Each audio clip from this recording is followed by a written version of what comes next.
Hello, everyone, and welcome to another recap race analysis here on the channel. And of course, this is the Olympic time trial that we just saw. And as always, I'm joined by Mr. Critical himself, Ewan. And Ewan, that was absolutely spectacular to see. And what happened in the time trial? Well, the individual time trial for the Tokyo 2020 Olympic Games went round the Fuji International Speedway and the provincial roads surrounding it.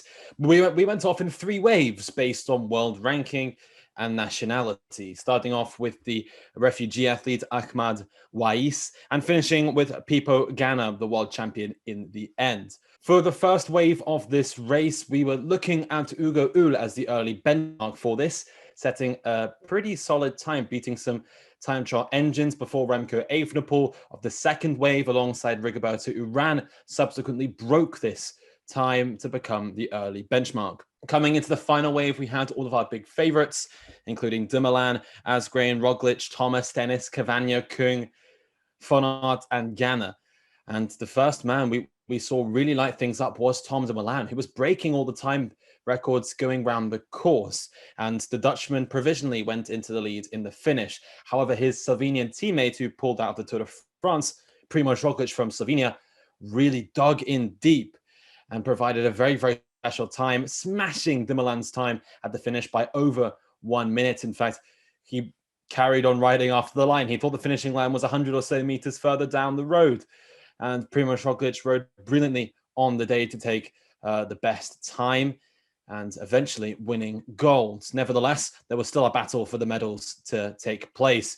And that's when we saw Rohan Dennis, Kung, Van Aert and Filippo Ganna battle it out. Van Aert looked a bit blunt at the time checks, not quite firing on all four cylinders as we expected, but it was incredibly close between Filippo Ganna, Stefan Kung and Rohan Dennis alongside Tom Dumoulin, who finished earlier than these guys. In the end, Tom Dumoulin held on to second place, but there was a very, very close battle for third, which was inevitably won by Rohan Dennis of Australia, ahead of Stefan Kung, who finished on the same time, with Filippo Ganna in fifth at 1 minute and 5 seconds back, Wout van Aert in sixth at 1 minute 40, and Kasper Asgreen sixth at 1:48. So all in all, Slovenia's first gold medal in the cycling discipline at the Olympic Games, and their second in cycling at the Games after Tadej Pogacar's fantastic bronze medal in the road race.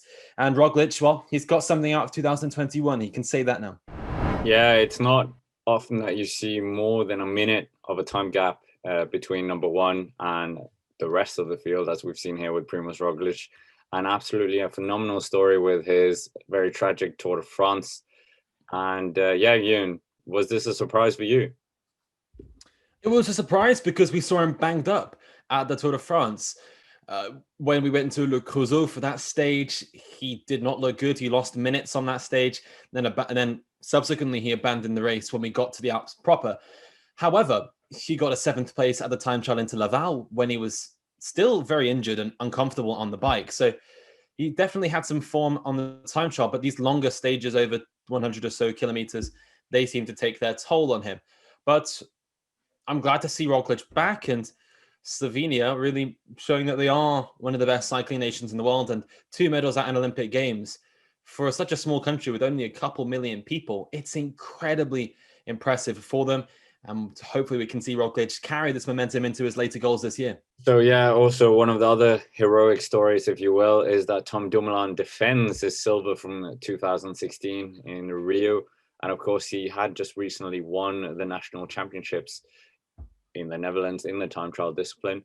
But Ewan, on that occasion, it wasn't really world beaters he was beating. And after his break from being mentally exhausted, is Tom Dumoulin back? Yes, Tom Dumoulin is back. Him and Roglic have battled it out over the years. Sometimes, well, most of the time in history, Dumoulin would win. But Roglic is a mighty time trialist.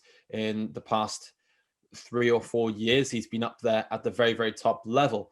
And Tom Dumoulin, to be able to beat Filippo Ganna, Wout van Aert, Remy Cavagna, Stefan Kung, top world level time trialists, only 1 month after rejoining racing, it's a good sign of things to come. I don't know what Dumoulin's going to be doing later this year in terms of his targets, but his Jumbo-Visma squad should better field him for the bigger races and not scrimp on his talents. I'm sure the Benelux Tour, which used to be called the Eneco and Binkbank Tour, would suit Dumoulin greatly. He's won it in the past, and with the legs he's got, he could be in contention again. So the elephant in the room, and we were backing both of them in various combinations, but Filippo Ganna and Wout van Aert did not finish in the medals here, 5th and 6th respectively. And Ewan, what went wrong for these two superstars? Of course, Filippo Ganna, as you've said, 100% record in Grand Tour stage wins when it comes to time trials. And Wout van Aert performed exceptionally in the last two stages of the Tour de France, winning both the time trial and outbeating Mark Cavendish on Champs-Elysees. So the course seemed to suit the likes of Wout van Aert, not that much Filippo Ganna. But yeah, what went wrong for these two? Well, I think the course, it didn't suit Pipo down to a T. There's no one faster than him in a time trial on the flat.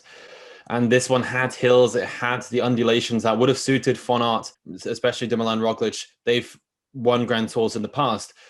And Pipo Ganna, as good of a climber as he is, he just can't compete with these guys when it gets uphill. But he limited his losses, and he was still up there and able to compete for a silver and bronze medal. But it just slipped away by a fraction of seconds. And in terms of Wout van Aert, I think he's just cooked. He's done so much over the past 4 weeks. The Olympic Games, the Tour de France, really peaking in that final week to come here to Tokyo, to compete in the hot weather, the humidity. I think Wout van Aert was just cooked, and he doesn't cope well in international situations. Whenever he's wearing that Belgian jersey, it seems, since he won his last cyclocross world championship, he's not won a gold medal since. So this might be some omen that he might have. And also, Evenepoel didn't quite get the barnstorming performance he would have wanted as well. So maybe the Belgian tactics and information was a little bit off in the end. So anyways, the last thing to ask is, what do you think is next for Primož Roglič?